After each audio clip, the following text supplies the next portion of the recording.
Are you there, Brian? I'm not sure what happened or not. Sometimes he's... Hello, yeah. ladies and gentlemen. Please welcome from the Dukes of Hazzard, Ben Jones, Cooter. Hey, y'all. How you doing? Good. How are you, sir? Doing good. Huh? How are you doing, sir? I'm hanging in like Gunga Din. I'm sitting around here playing the guitar for a little bit. Just learning some old songs and taking it easy today, waiting for you to call. Yeah, were you down in Georgia? Yes, sir. We're down in Georgia. Where? We're located in Clayton County. Yeah, my old stomping grounds all through there. I know all that neck of the woods good. I got a good friend of mine that's actually friends with yours, Ben. His name is Mark Hall. Oh yeah. Will you tell him hey? I sure will. He was telling me the story about when he was down at Atlanta Motor Speedway when you was down there singing the song, and he walked up to you. He said, "Hey," he said, "you know that song you're singing is the one I wrote." He was telling me about that. Yeah. I guess that was. I've been down there a couple of times, but that might have been one of the Dukes of Hazzard festivals there at Atlanta. That's a great old racetrack. It's changed a lot over the years, but yeah, I worked out of Atlanta for 25 years. I went there in 1969. Wow. And I thought I was going to be there about 3 weeks. I'd worked on the railroad in Atlanta before in the early 60s and liked it a lot. And then I'd gotten into show business. I went down there and got a job as an actor the first day I was there. A union gig, an Actors Equity Theater at the Alliance Arts Center. And I thought, well, I'll be here for a month or so doing this show. Ended up staying for 25 years. That's where the Dukes of Hazzard started. And after the Dukes of Hazzard, I served a couple of terms there in Congress from Atlanta. So I stayed about 25 years, and most important part of my life, I guess, in a lot of ways. But I sure enjoyed it and watched that city grow, watched it take off from the time I got there to the time I left. It really changed a lot and grew a lot. Wow. So what was it? Because I know that Mark was telling me that he's been friends with you a long time. He was also friends with James Best as well.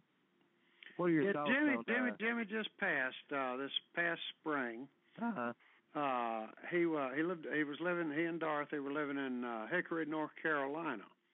Uh-huh. And he was almost 89. He was 88 years old and getting close to his 89th birthday.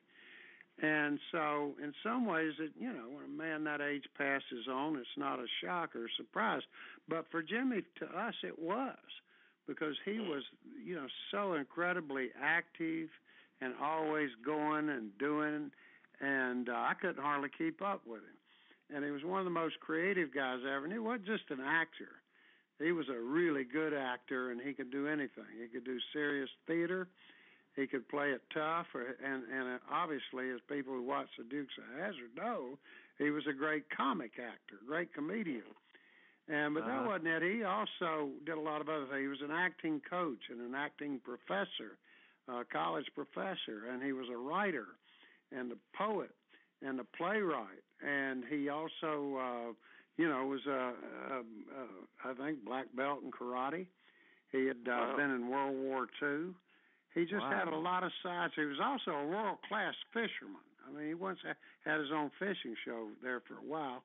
So, and I left out the fact that he's a painter, was a painter, and so many of his paintings, and sort of in his last years, was really turning out and doing a whole lot of painting. In fact, I'm not sure the exact date, but I'm up in the Blue Ridge Mountains now. And we've got all these Cooter stores. Well, we got one here called Cooter's in the Country. And Dorothy, Mrs. James Best, his wife Dorothy, whom he met on the Dukes of Hazzard back in the early 80s, and they got hitched, and so she survives him. But she's going to come and join us. She was an actress, and had been with Jimmy. They were married for a long, long time, 30 years or so, and So she's coming to see us. She's going to bring some of his paintings and his books, and we're going to have we're going to announce that and have folks come around, as we do when we have guests like that. We've at this new store, we've had Catherine Bach, Daisy Duke's been with us, and Rick Hurst, who played Cletus, and of course Sonny Schroyer, who played Enos. They've all come to see us, and fans come from all over to meet them. And Sonny, he's from Georgia too. He's from Valdosta. Sonny and I knew each other for years before the Dukes of Hazzard, and we had done a lot of movies together because we both worked out of Atlanta, when we did our acting, and we used to compete for roles because we were about the same size and both played country boys and all that. But Sonny was just a terrific actor, and he's just one of the finest human beings you'll ever meet. But so Jimmy, and all of us, particularly the character actors like myself and Sonny and Jimmy Best, who played Roscoe, and Sorrel Book, who played Boss Hogg, and Denver Powell, who played Uncle Jesse. We had all had careers before the Dukes of Hazzard and paid our dues. And, of course, Denver and Jimmy had been in hundreds of westerns and TV shows. Sorrel was more of a theater actor, but he'd done a lot of television. And they had just had great careers before the Dukes of Hazzard. And but that show, it's an amazing thing, Brian. That's what we'll all be remembered for, no matter how many other things we had done. I mean, and I'd done 80 stage plays and 30 or 40 movies and TV things and a lot of commercials and films before the Dukes of Hazzard. And I served a couple of terms in the United States Congress after the Dukes of Hazzard. But I'll tell you what I'll always be remembered for, and it's my permanent nickname, and that's Cooter. So that show was different. That show, a couple of things. One is that it was a huge hit when it was on the air. 30 million, sometimes more, people watched it every week for 6 or 7 years. Yeah. So in those days when we started, there were only 3 networks. There wasn't any cable or satellite dishes, or there wasn't any internet. Wasn't anything like that. Now there's 400 or 500 channels and all sorts of different ways that people get their entertainment. DVDs and VHS and TiVo and Netflix. But there was none of that in 1979 when we came on the air. There were 3 networks, ABC, NBC, and CBS. And on Friday nights, the majority of those television sets were tuned to CBS. And folks would watch Dallas and Dukes of Hazzard, then Dallas, and then Falcon Crest. And, we got ratings like the Super Bowl or something for years. So it became a permanent part of people's growing up, their family. It was a family show that everybody watched together. The whole family. Grandpa be there, parents, kids, cousins, and neighbors. Everybody would just pile up on the floor and watch the Dukes of Hazzard, get some pizza or popcorn. And then when Dallas came on, the kids would go to bed. But it was an American ritual, and the show became a very permanent part of Americana. But it didn't go away. It's still about as popular now as ever, and it shows all over the world. Wow. Speaking of that, I want to ask you, what are your thoughts on TV Land recently pulling the Dukes of Hazzard over the Confederate flag? Well, I think it's disgraceful. I think it's outrageously disgraceful. It's an insult to the South, to our show, to all of us who are descended from a Confederate heritage. It's an insult it's a censoring and a cultural cleansing of American history and our heritage. And, I've never seen anything like it in America, so what's going on right now. Our show is beloved by people of all ethnicities, all races, all religions, all over the world. The demographics and the polling that, the ratings back then, they showed that, millions of black folks were watching the show and enjoying it. And this was, long after the Civil Rights Movement had broken down segregation and Jim Crow and all that stuff. There's a handful of people that run around, wearing bed sheets and desecrating the American flag and the Confederate flag, but they're racist in every ethnicity. Those people desecrate our ancestors' flag and the flag that is on the roof of the General Lee. But that's a drop in the bucket compared to there's 70 to 80 million Americans who are descended from the Confederacy. So, Brian, that's our people. That's our flesh and blood. We got their pictures on the wall, and we got their names in our Bible, and we put flowers on their grave. That's great granddaddy or granddad. So that was 150 years ago, and they did what they thought was right in their time. That has nothing to do with racism. I mean, it's just absurd. That this has been settled. The war was settled. It ended slavery, thank God. That's the only good thing that happened. But that wasn't the purpose of the war. Lincoln said in his first inaugural address, "If slavery's fine with me, I just want to keep the Union together." Lincoln, in his first inaugural address, said that slavery should be made permanent. I mean, that's so, and he wanted Robert E. Lee to lead his forces. What's that? So people need to learn their history. But that was a long time ago. It was 150 years ago. And since then, as I said, 30 to 40 million of people a week. In our lifetime, we're watching the Dukes of Hazzard, all races. So it obviously means different things to different people in different context. Now, we don't have the microphone. The media and academia and Hollywood, they paint a picture of the South that is false. And people buy into that. So all those people are hateful and they're racist, and we need to do something about it. That horrible thing that happened in Savannah set all that. In Charleston, set all of that off. And, it's been an overreaction and a hysteria.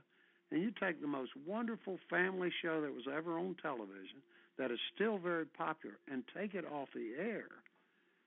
That's just, being politically correct or whatever. But it doesn't help the situation. It's the opposite of what Dr. King wanted. Dr. King wanted to build bridges and unite people and bring people together. This has just been insulting and divisive. And so you asked me, and I told you. Well, I have to agree with you on that. And we're going to try to go over at least 15 minutes. Sometimes Blog Talk cuts us off. I said we're going to try and go over to about 1:43. Okay. I'll be able to squeeze that. I got somebody coming over. But, because sometimes Blog Talk just cuts us off without notice. So if you get cut off, we didn't cut you off. No, that's all right. It won't be the first time I've been cut off. Oh, okay. You got a question, Harold? You did a play from what I understand of Dizzy Dean, the baseball player. How did you come across about that? Well, I kind of grew up with Dizzy Dean. I grew up in the 40s and 50s. I was born in 41. And in the 1950s, Dizzy Dean became the first broadcaster, a telecaster, the announcer for the first baseball game of the week. Back in the 50s. Now you can turn on, there's 200 channels showing baseball and baseball channels and all these games of every team. But back then, there was only one nationally televised game on television once a week during baseball season. And Dizzy Dean was the announcer, and he had Pee Wee Reese, the old Brooklyn Dodgers shortstop, as his sidekick on that show. And Dizzy taught a whole generation of Americans not just about baseball, but how he was in love with it. He made you love the game and enjoy it. And he was a great character. He had been just a barefoot country boy, very poor during the Depression, picking cotton, a migrant worker, and but he could throw a baseball. And so when he was a kid, he didn't even have shoes. So he joined the Army to get a pair of shoes. That's how poor they were. His mom had died when he was a kid, and they were just going around picking cotton. But he could throw a baseball through a barn. He had an arm. And so in 1930, in the early 30s, he went to the St. Louis Cardinals and started, became the best pitcher in baseball for several years. Then he hurt his arm, and his career was cut short. But he won 150 games in just a few years. So he got in the Baseball Hall of Fame and then became the most popular announcer in baseball. Great character, great storyteller, didn't have much education, but he was a natural wit. And the show that I do a one-man show about him called Old Diz, and I just get up like him and talk about his life and about baseball. And it's all his material. He was a funny guy. And so there's a lot of quotes about him. But then me and a buddy of mine, a great songwriter in Nashville, we got together and he wrote some tunes, and I turned it into a little musical called Old Diz, and done that a number of times. I've done the show at the Baseball Hall of Fame in Cooperstown a couple of times, and just had a lot of fun with it. I love all kinds of stuff, especially sports. I love baseball, love basketball. And I keep up with boxing and some other sports, a little bit of NASCAR and that sort of thing. But I grew up playing ball, and Dizzy's one of my heroes. Okay. Do you ever watch Catherine Beck? Bach?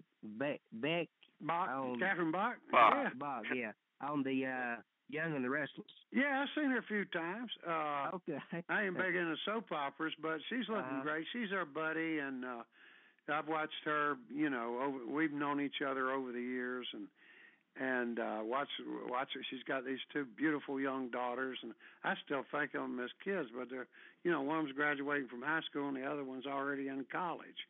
So we kept up, but she's still always going to be Daisy Duke to me, and she's just a very gifted, talented lady. But the best thing about Catherine is she's just one of the best souls.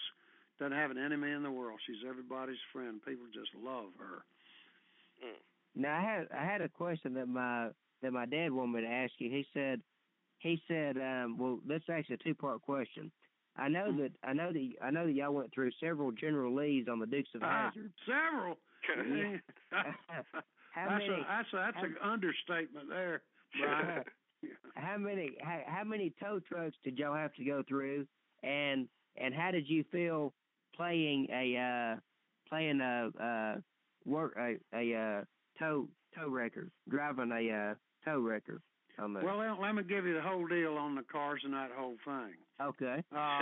People ask me all the time, said, we've got a few General Lees, and they say, is that the original General? I said, well, the original General lasted about 2 days. We wrecked it down there in Oxford, Georgia, within a couple of days of starting filming. And over the years, we had well over 300 General Lees. Tore up about 300 of them. About 20 of them survived the show in one condition or another. So there were a lot of General Lees, and now I think it's estimated 1,000 replica General Lees that people have built, not just in the United States, but all over the world. But that was nothing compared to what we did to police cars. Now, so we wrecked about 2 Generals every show, but if you notice, about every time Roscoe and Enos and Cletus get in the car, that's it. They tear them up. I think we went through about 750 police cars, and we wrecked all the bad guys' cars too. Altogether, about 1,500 cars that we wrecked while filming that show. But we had several tow trucks, but we never wrecked them because those belonged to the company, and because we were doing a show where we wrecked a lot of cars, they needed that wrecker to tow in the wrecks back to the studio, to the transportation department there, where they built these cars and where they fixed them and all that stuff, where all the mechanics were and the body people. So they didn't tear up the wreckers. They did blow up one of them, the last one, in a movie a few years after the show.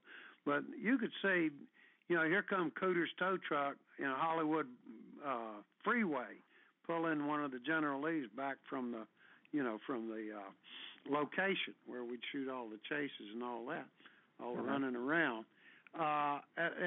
But we never wrecked a wrecker, a tow truck, And we never intentionally wrecked Boss Hogg's Cadillac. It got beat up a couple of times by accident. But those Cadillac convertibles, that was hard to replace, you know. Yeah. And so we're very careful with the Cadillacs. But we were real rough on police cars. And we tore up a lot of them Dodge Chargers, too. But for me, playing a mechanic, I loved it. It came easy. And I'd worked in a garage when I was a kid, and like everybody else, out in the country, we always poked around on cars. I wasn't much of a mechanic. It was funny. I worked at a garage one time. The guy just said, "Just go pump gas, change tires, stay away from my tools."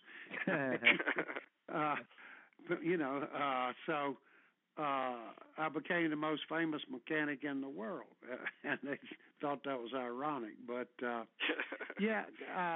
people, I think the General Lee, has, and I know it's become the most recognizable and popular car in the world. And there you go. It ain't going away. And there's that flag, that Confederate battle flag, the Christian cross of St. Andrew on top of that car. And they've sold hundreds of thousands, maybe millions of those cars. So it's not going away. Every kid in America's got a General Lee in somewhere, and that's gone on for several generations. So you can't disappear history. And to me, that symbol stands for quite the opposite from what they say it stands for.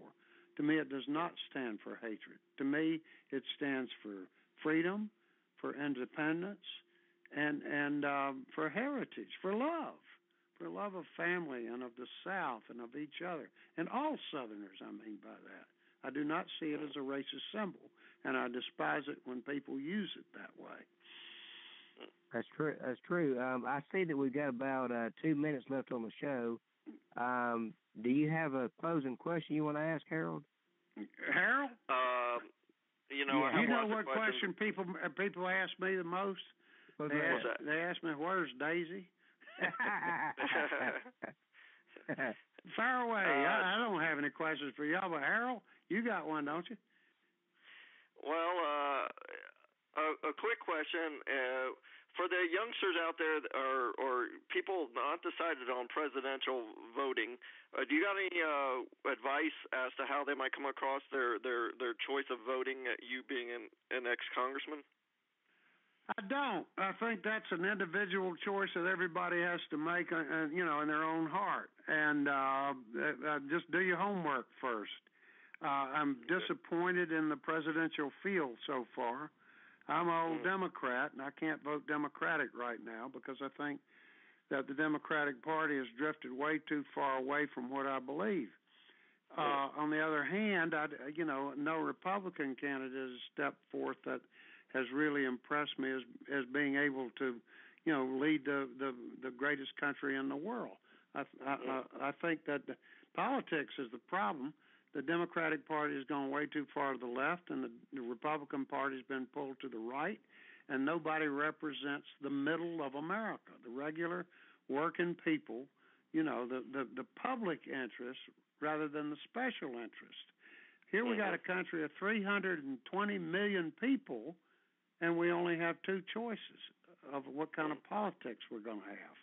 I think that's the problem there is, we've got to start considering alternatives, common sense solutions for problems rather than just this eternal gridlock of right and left. So we got to look for more creative solutions and more common sense solutions rather than what we're hearing. So, no, I don't know who I'm going to vote for yet, and my vote's up in the air. I consider myself to be an independent. Okay. Well, we want to. I don't want to cut you short or anything, but I see that the feed's going to cut us off. I want to thank you so much for being on, Ben. Well, thank you for having me on. It was great talking to y'all. Yeah, thank you. I just love talking to people from back home. Yeah. It was great to talk to you, sir, and we hope you'll come back again sometime. Yeah, well, y'all do like we do. Just keep between the ditches. Keep on keeping on. Tell them what you think. I'm down now. I'm gone, y'all. Okay. All right. Thank you. God bless. Bye-bye. Thank you. God bless. You too. Bye-bye. Bye.